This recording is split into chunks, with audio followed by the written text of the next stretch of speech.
오늘 주시는 하나님의 말씀은 시편 144편 우리 1절부터 8절까지 말씀만 보겠습니다. 다윗은 그 시편을 기록할 때 그냥 자리에 앉아가지고 먼 산을 쳐다보면서 뭔가를 떠오르는 대로 적은 그러한 그 시인이라기보다는 실제로 자연의 현상 속에서 어떤 하나님의 놀라운 섭리와 또 솜씨를 발견하고 그것을 아름다운 문귀에 담아서 노래를 했던 아주 그 자연을 통하여 하나님을 노래했던 일종의 서정시인이라고 할 수 있습니다.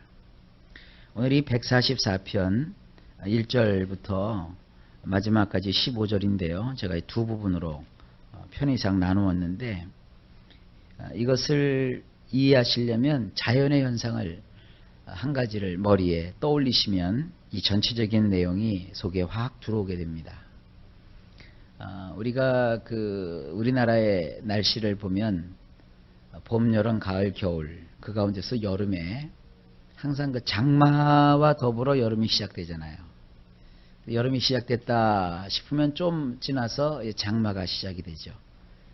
장마가 시작이 되고 나서 이제 장마가 끝날 즈음 되면 무더위가 막 기승을 부리게 됩니다.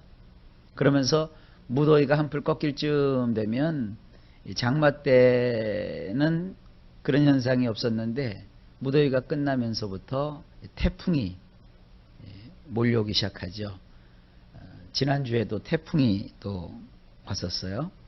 지금 기온이 굉장히 뚝 떨어졌는데 이것이 사실은 태풍 여파예요. 태풍 여파. 태풍이 휩쓸고 지나가고 나서는 그 주변에 더운 공기를 쫙 저쪽으로 밀어버리고 주변에 찬 공기가 또 들어오게 하는 그런 현상을 보이게 되거든요.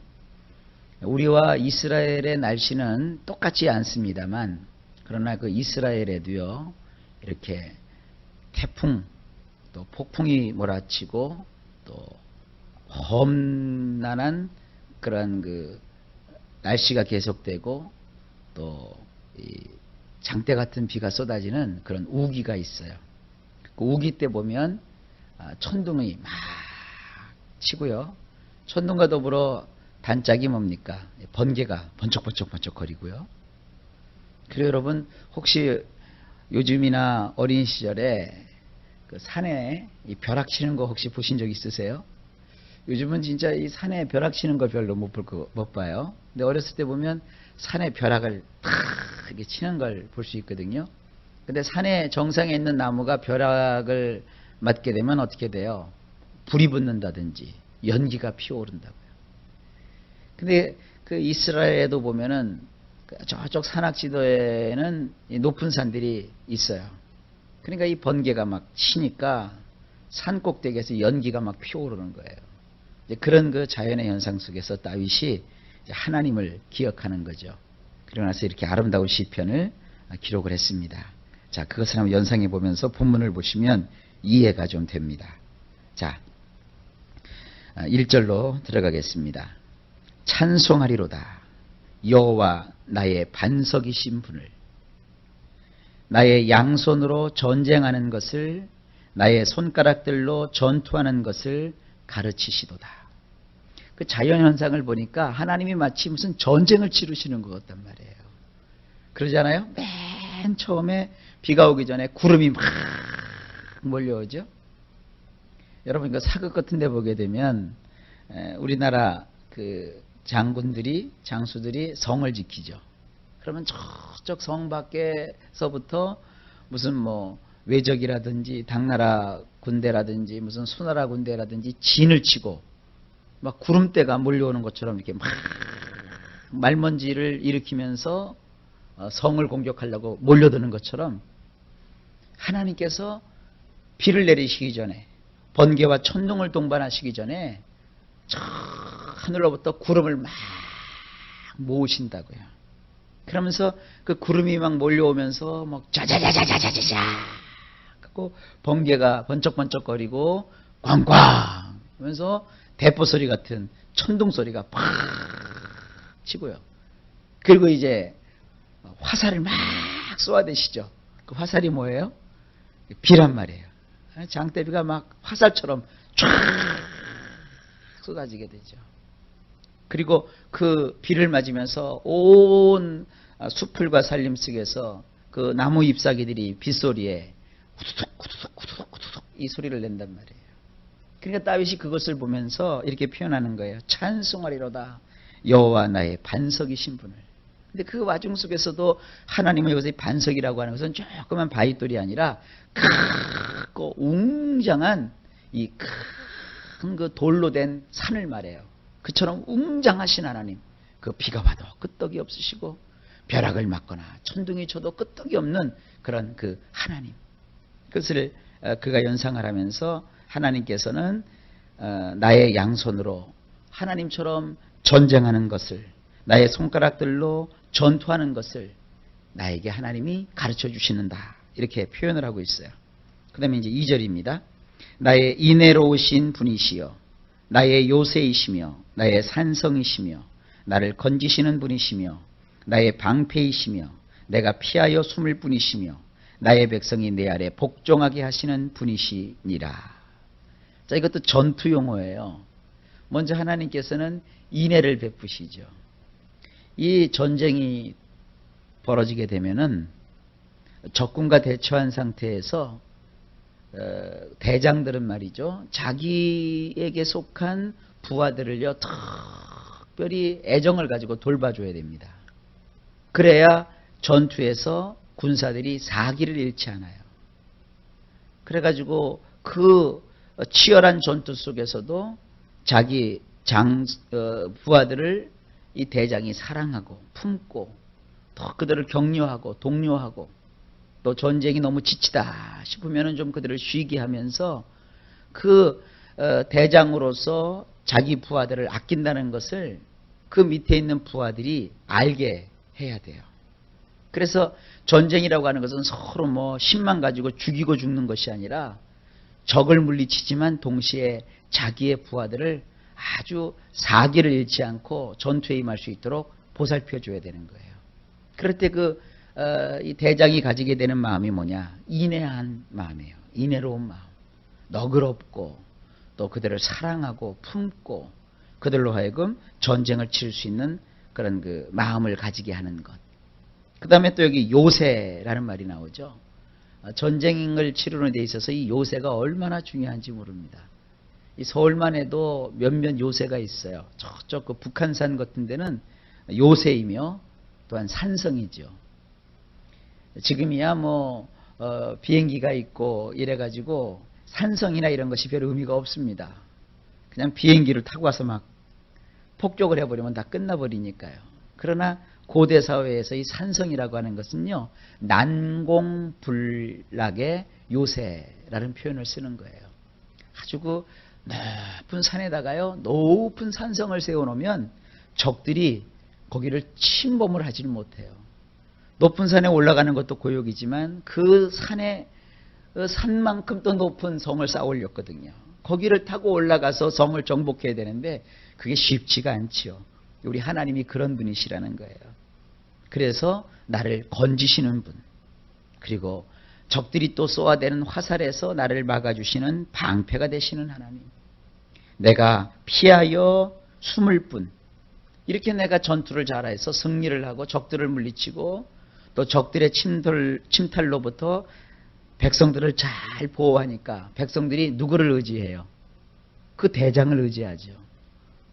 그 마치 요즘 뭐 사극에서 하듯이 대조영 장군처럼 그 유민들이 나라를 잃고 막 그래도 대조영만 나타나면 좋아하잖아요. 이게 마찬가지예요. 그러니까 이 다윗의 백성들이 다윗 왕을 그렇게 좋아하고 그 앞에 굴복하게 되는 거예요.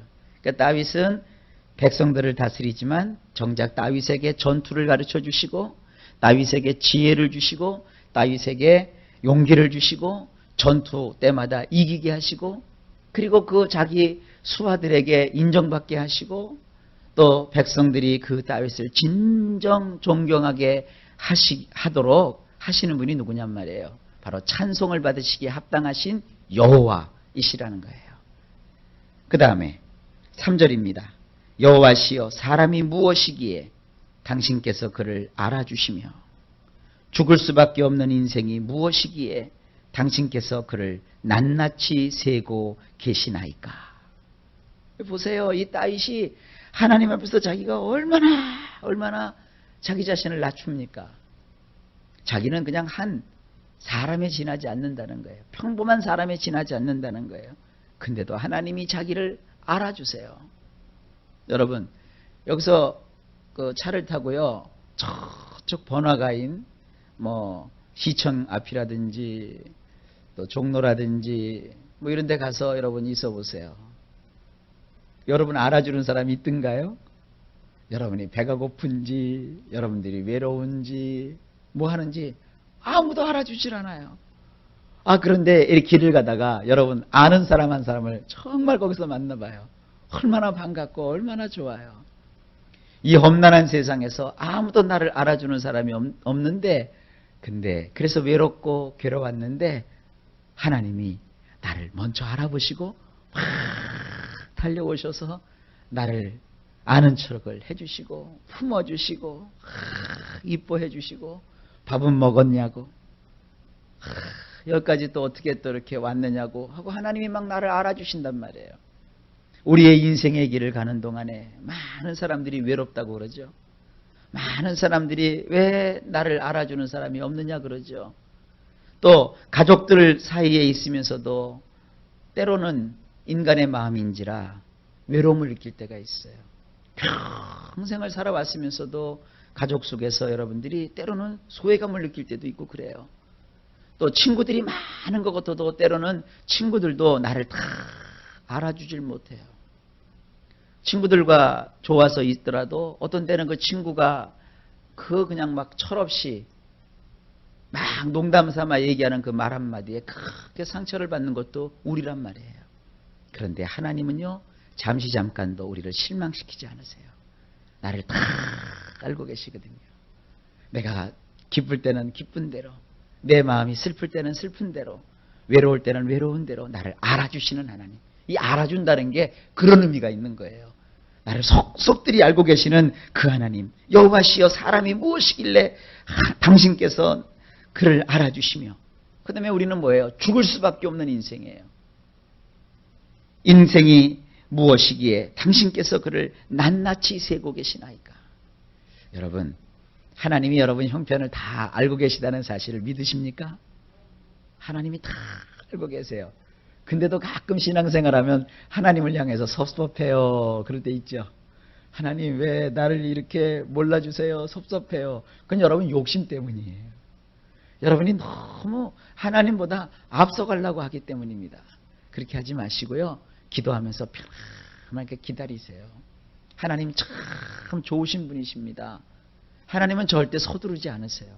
그렇다고요, 늦추지도 않으세요. 가장 좋은 때, 가장 좋은 것으로, 가장 아름답게 저나 여러분에게 응답하여 주시는 참 좋으신 하나님이십니다.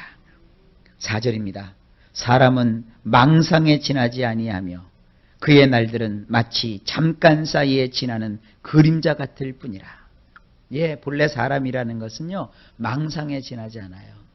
그 옛날에 우리 어르신들이 그런 얘기했죠. 인생지사 한 봄날에 꿈과 같으니라. 그래서 일장춘몽이라고 그랬어요.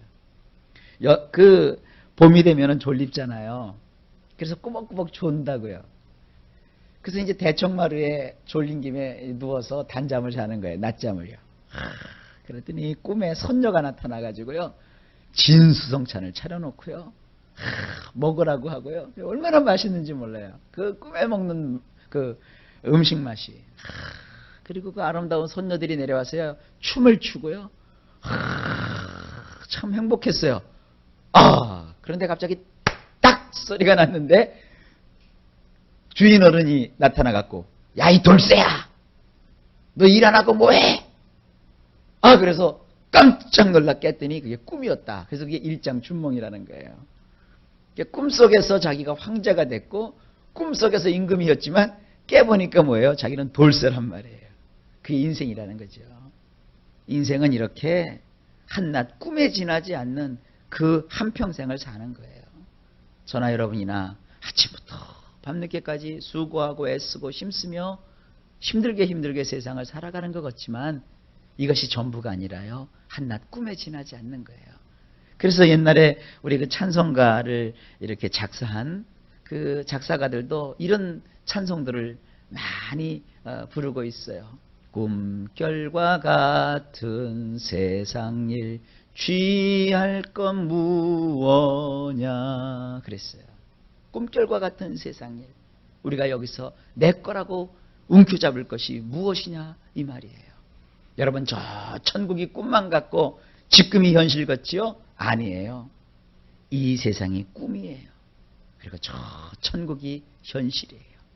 그래서 이 고난과 고통이 있었던 이 현실 속에서 우리는 눈을 뜨면 저 영원하신 하나님의 품 안에 들어가게 되는 거예요. 오늘 여러분 꿈꾸고 사신다는 걸 아시길 바랍니다. 이게 꿈이에요. 꼬집어도 이 꿈은 아파요. 그러나 언제까지나 이 고통이 계속되는 게 아니에요. 지금 다윗이 그렇게 얘기하고 있는 거예요. 그러면서 우리 인생은 잠깐 사이에 지나가는 그림자 같을 거래요. 그림자 금방 지나가요. 이것이 우리의 인생입니다. 그러니까 뭡니까? 이제 5절입니다. 여호와여 당신의 하늘들을 넓게 펼치시며 내려오소서. 자 이제 막 폭풍이 몰려오는 거예요. 하늘이 쫙 퍼지면서 하나님이 이제 내려오시는 거예요. 크고 장엄한 산들을 하나님이 치셔요. 크고 장엄한 산들을 치시사 그것들이 연기를 내게 하소서. 그러니까 하나님이 막 천둥으로 벼락으로 막 큰 산들을 막 치시는 거예요. 그래서 하나님이 내려오시는 거예요. 6절 번개를 보내시사 그들을 흩으시며 당신의 화살을 발사하사 그들을 멸하소서. 자 이제 이해가 되시죠? 구름이 깔리고 천둥이 치고 번개가 때리고 그리고 비가 막 후투둑 떨어지는 거예요 지금요. 그래서 그 모든 세상을 다 삼킬 듯이 엄청난 비가 막 쏟아지는 거예요. 왜 비가 많이 오면은 비를 퍼붓는다고 그러죠. 하늘에서 구멍 뚫렸나 이렇게 막 퍼붓는다고 그러죠. 바로 그런 거예요. 그런데 그것을 다윗은 하나님이 오시는 것으로 지금 이렇게 표현하고 있습니다. 7절입니다. 당신의 양손을 위에서부터 앞으로 뻗으사. 자, 하나님이 그렇게 번개와 천둥 속에서 큰 비를 대동하면서 산들을 막 부수시고 이 땅을 막 그냥 이렇게 삼켜버릴 정도로 물을 내리시면서 나에게 급히 오시는 이유가 뭐냐? 바로 이거예요. 7절. 당신의 양손을 위에서부터 앞으로 뻗으사 나를 자유하게 하시고 나를 큰 물들에서와 이방인의 자녀들의 손에서 건져내소서. 나를 건지시기 위해서 그 능력 많으신 하나님이 지금 내려오고 계시다는 거예요. 그리고 8절. 왜냐하면 그들의 입은 헛된 것을 말하며 옳아야 하는 그들의 오른손은 거짓되기 때문입니다. 지금 다윗이 지금 이 세상에서 원수 때문에 괴로움을 겪고 있는 거예요. 그러면서 그 원수들에게 막 지금 그가 어렵고 괴로움을 당하면서 아마 정처 없이 인생길을 행하고 있는 거예요. 그런데 그 순간에 태풍이 몰려오는 거죠. 그래서 막 천둥이 치고 번개가 막 번쩍번쩍거리고 그 비가 후두둑 떨어지는 모습을 보면서 하나님이시구나. 저렇게 하나님이 나의 인생 속에 역사하실 거구나. 그래서 저 위세, 저 능력을 가진 하나님께서 나의 인생 속에서 원수를 흩어버리시고 그리고 나를 자유하게 하실 것이구나. 그러면서 그가 그 원수들을 돌아보니 원수들은 헛된 것만 말하고 그리고 올바르게 행해야 될 것이 인생의 본분인데도 그들은 그 올바르게 행치 아니하고 거짓을 행한다. 그거 하나님 앞에 말씀하고 있는 거예요. 자기의 인생과 자연의 현생과 이렇게 교차시키면서 그 가운데서 하나님의 능력과 은혜를 지금 다윗이 노래하고 있어요. 자, 내일 시간에는요. 그래서 그의 인생 가운데 어떤 역사가 있느냐. 하나님이 그렇게 폭풍과 비를 팍 몰아치시면서 내려오셔가지고 정말 다윗의 인생 속에 어떤 축복의 역사가 있었느냐. 그 내용을 내일 담고 있습니다. 여러분 이 말씀으로 큰 능력과 위로를 삼으시기 바랍니다. 여러분이 고생을 이렇게 한다면 고생이다 생각하지 마시고 하나님이 나를 훈련하시는구나 이렇게 생각하세요. 훈련이 크면 클수록요 얻는 것도 많습니다. 고난이 크면 클수록요 잃어버리는 것 같지만 절대로 잃어보지 않습니다. 우리를 강하게 하셔서 반드시 승리하게 하시는 이 하나님의 은혜를 여러분도 갈구하게 되시기를 예수님의 이름으로 축복합니다. 오늘도 복되고 아름다운 일들이 여러분 모든 삶 속에 넘치게 임할 줄로 믿습니다.